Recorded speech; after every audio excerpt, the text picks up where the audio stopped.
Un poquitito de la clasificación, si bien dijimos que no, pero es importante para tener una idea del pronóstico, por eso.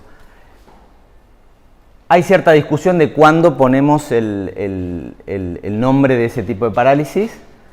Algunos cuando es el diagnóstico, cuando recién nace, otros esperar 48 horas y otros esperar por lo menos 15 días. Porque en esos 15 días, esas lesiones iniciales que dicen que por ahí con estiramiento el nervio queda un poco atontado, pierde parte de la anatomía y se cicatriza rápido, entonces algunos consideran que eso no es algún tipo de lesión. Por eso esa discrepancia. Generalmente cuando te llega el especialista ya tiene más de 2 semanas, muy difícil que verlo apenas nace, salvo que esté internado. Y a grandes grupos podemos encontrar parálisis que son parciales, porque de esas 5 raíces solo se afectaron las superiores. ¿Eso por qué es la superior? Porque es el mecanismo traumático, el mecanismo de parto. La primera, cuando sale la cabeza, las primeras raíces que se pueden lesionar son las más altas, o sea, las raíces 5 y C6. Y eso nos da casi la mitad, un poco más, de ese tipo de parálisis. Y la otra es la que es completa, es decir, las 4 raíces se afectan y generalmente es el miembro flácido, ¿no? Cuando no tiene ningún tipo de movimiento. Y en un momento, esta clasificación, por eso puse clásica o histórica, el signo del Claude-Bernard-Horner, que es el ojito, es un síndrome que tiene ptosis, o sea, caída del párpado, la pupila un poquitito más chica, falta de líquido y el ojo un poquitito hacia atrás, metido. Esa característica que se llama Claude-Bernard-Horner o Horner en general. Antes se consideraba un signo de mal pronóstico por una supuesta arrancamiento, después se vieron que no era tanto así. Entonces, hoy en día, esta es la clasificación más típica en estos 4 grupos, ¿sí? La 1 sería la más sencilla y la 4 sería la más complicada. Hoy en día esto cambió, se considera por ahí C5, C6, C5, C6, C7 y después C5, C6, C8, pero T1 parcial y una completa. O sea, el Horner ahora actualmente hay autores que la tratan de sacar. Pero bueno, no vamos a explicarlo. A grandes rasgos es importante saber este tipo de clasificación por una cuestión pronóstica. El 75%, posiblemente un poco menos ahora, sea de este tipo que tiene mejor pronóstico de las que tiene todas lesionadas. Bueno, y antes de hablar de cirugía tenemos que ver, bueno, ¿qué pasa si no se hace nada? Si lo dejamos en lo que se llama en cualquier enfermedad a la libre evolución. Y va a depender de lo que dijimos. Las parálisis parciales tienen un 90% de recuperación completa del rango de movimiento y a medida que la parálisis es más grave va a rondar el 0%. Esto es muy general porque tenemos que definir qué sería, pásame al anterior, qué sería recuperación completa, porque como dijo Julio, vos ves que tiene alguna deformidad. Entonces, recuperación completa, ¿qué es? Movimiento, estética, función, ¿tá? Nosotros lo consideramos que tiene un buen movimiento cuando no requiere cirugía, por ejemplo. Entonces después hay que ver dónde nos paramos para cuándo requiere cirugía y cuándo no. Perdóname, para volver atrás, uno de los factores pronósticos para eso es la recuperación de la flexión del codo y si uno le agrega más movimientos para poner en consideración, aumenta la sensibilidad. Entonces, el principal es la flexión de codo, pero también hay que ver el movimiento de la muñeca, el movimiento de los dedos y algo de hombro, ¿sí? Para tomar la decisión nos basamos en el examen clínico, o sea, cómo fue evolucionando ese tiempo y cuánto tiempo vamos a esperar dependerá un poco del tipo de parálisis. ¿Por qué se espera tiempo? Porque el nervio cicatriza, como cualquier parte del cuerpo humano, y sobre todo en los chicos cicatriza más rápido. Entonces una lesión nerviosa, las fibras, los axones, eso que había contado, que es parte de una célula nerviosa, se lesiona, va a depender del tipo de fibra que sea. Las fibras que son musculares pueden llegar a recuperar hasta 12 meses. Una vez que pasó ese año ya no va a recuperar más, ¿tá? Lo que está muerto, lo que revivió, revivió. Y la parte sensitiva, las fibras tienen un poquitito más de tolerancia y hasta los 2 años puede recuperarse. Ahora, ¿vamos a esperar hasta 1 año para tomar la decisión? No. ¿Por qué? Porque aparece todo lo que dijo Julio, todas las deformidades, todas las adaptaciones que hace el cuerpo, ese músculo alterado porque estuvo denervado, crece distinto, crece más corto, por eso se acorta, el hueso crece menos porque se mueve, entonces vienen todas las complicaciones. Entonces, ¿qué se vio? que en las parálisis totales, como tiene poca probabilidad de que recupere, uno espera menos tiempo, a los 3 meses. Espera la recuperación de la mano principalmente, porque era una parálisis completa. Si va recuperando la mano, puede ir esperando un poquitito más y un poquitito más. Pero piensen que menos del 20% va a recuperar la función de la mano en las parálisis totales. Y en las parálisis parciales siempre fue discutido. 3 meses, 6 meses, 9 meses, depende la escuela, depende en la parte del mundo. Históricamente en Canadá se esperaba hasta los 9 meses, cuando vos le dabas una galletita al chico y se la podía llevar a la boca. Entonces nació el test de la galletita o el cookie test. En Francia eran mucho más agresivos a los 3 meses y acá en Argentina siempre se esperó hasta los 6 meses. Hoy en día ya salió estudio en Estados Unidos, comparativo, bien hecho, que operarlo a los 3 y operarlo a los 6 tienen los mismos resultados.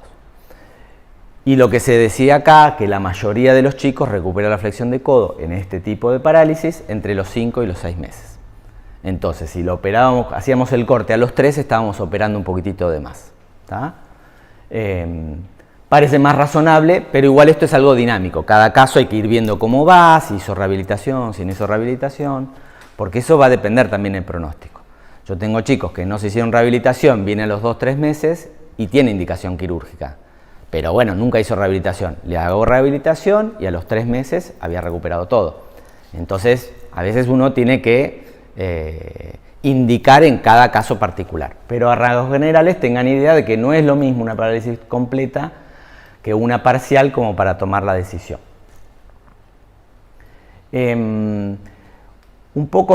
Para la toma de decisiones se requiere un poco de experiencia, es esto de ver chicos y chicos en determinadas edades porque se empieza a complicar la cosa.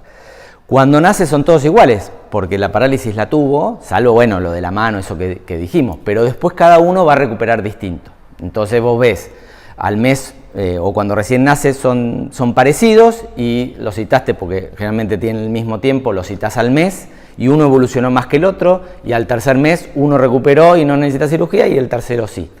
¿Tuvo la misma lesión inicial? Sí, pero bueno, evolucionó distinto. Es decir, la lesión, como dijo Julio, adentro no era del todo igual.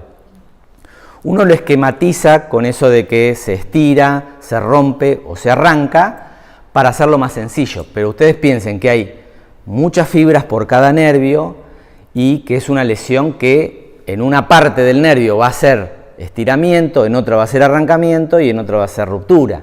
Entonces, en una misma lesión, ahora los que hacen plexo la sacan de ese tipo de lesiones de nervios periféricos, porque es una lesión propia que combina todo. Imagínense una cuerda que uno lo trata de romper y hay una parte de la cuerda que se rompió y la otra sigue en continuidad. Entonces, eso es una lesión de tipo de plexo. Entonces, no es una lesión todo o nada. Uno trata de un poco esquematizarlo para ayudarse a tomar la decisión. Como dije, es importante cómo fue, qué se hizo y cómo está clínicamente. No hay que hacer estudios clínicos porque no confunden más. Con respecto al tipo de paciente, por eso puse contexto socioeconómico y ver qué otras consultas, porque el paciente pudo venir, que vio a otro y le dijo que había que operar. Vino uno con un electromiograma y dijo, salió mal, me tengo que operar. Viene uno de Tucumán que es el 8º hijo. O sea, uno tiene que poner en la balanza todo, por eso todos los casos no puede generalizar, tiene que verlo. Pero son herramientas que tenemos para tomar la decisión. La edad del paciente, porque si ya tiene 9 meses y ya tiene deformado el hombro y por ahí flexiona codo así, pero no sirve, también puede ser una indicación de cirugía. Entonces hay que ver cada caso. Cosa importante que tomamos, movilización pasiva, activa y activa asistida. Perdón si me pongo técnico, pero es el ABC, ¿sí? Movilidad pasiva es el que le hacen los padres, el que le hace el kinesiólogo. El activo es el que hace el chico. Y el activo asistido es el que intenta el chico y lo ayuda. ¿Es correcto? Bien.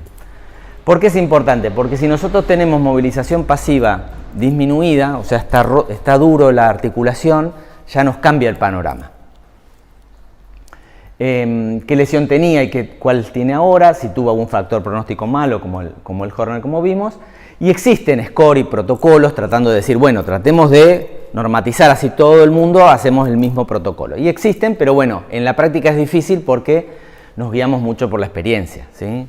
Con solo verlo ya vamos viendo cuál requiere y cuál no hace falta hacer un test. Siguiente. Cuando decidimos, en esos tiempos que dijimos, de que por ahí necesita cirugía, nosotros tenemos que considerar que estamos hablando de un bebé, o sea, en la etapa aguda de la parálisis, que estamos considerando arbitrariamente hasta los 12 meses, y las opciones cuando uno va a explorar el plexo, o sea, va a hacer cirugía de nervios, o microquirúrgica, porque uno va con lupas o microscopio, encontramos una lesión en el cual se reseca, se saca y se pone un puente que se llama injerto de nervio. Y el nervio generalmente sale de las piernitas. Son nervios sensitivos que no traen mucho trastorno al sacarlas y se hace este tipo de reconstrucción. En casos muy raros puede ser que la lesión sea muy chiquita, se saque y se pueda suturar directo a un nervio. Si la lesión era muy chiquita, posiblemente no era tan grave y por ahí no requería cirugía, ¿sí? Pero bueno, en algunos lados se ve. Siguiente. Y en los casos más graves, pasa, aprieta ahora, vean este nervio, se hace lo que se llama transferencia nerviosa. Es decir, cuando ya no tenemos posibilidad de reparar, volví atrás, perdón. Sí, cuando no tenemos posibilidad de reparar porque este nervio no tiene continuidad, está arrancado, ahí la otra opción que tenemos, la otra herramienta, es lo que se llama transferencia nerviosa, que es pasar un nervio que está sano de un lado, por ejemplo el nervio cubital que va a la mano, le sacamos unas ramitas, ahí anda mal le sacamos unas ramitas y le pasamos a este nervio que va a inervar el bíceps para doblar. Acá hay una serie de nervios habituales que se pueden hacer transferencia, después hay otros más raros que también se pueden combinar. Y para suturar eso podemos hacer hilos muy finitos o pegamento, es el adhesivo, y a veces se combina. Una vez que termina la cirugía hay que inmovilizar para que eso no se mueva y cicatrice el nervio, que normalmente son 3 semanas. Hay distintos protocolos, distintos yesos, hay gente que le deja más tiempo el yeso a la noche, durante 3 meses para asegurarse, pero bueno, eso es más o menos lo que es la cirugía de nervios o microcirugía. Seguí. Ya después viene todo lo que sea después. Y por último, para agregar, acuérdense de eso, en general es que bueno, en la primera etapa, en los primeros 12 meses consideramos ese tipo de tratamiento quirúrgico, pero bueno, si tenemos dificultades ya con el hombro, que es la primera articulación que se limita el movimiento y eso, tenemos que por ahí se superpone eso. La parte secuelar ya la tenemos que empezar a tratar junto con los nervios. O sea que puede haber cirugías que se combinen. Tratar de liberar un hombro que está duro, una articulación, con una cirugía de nervios. Como verán, el tratamiento va a depender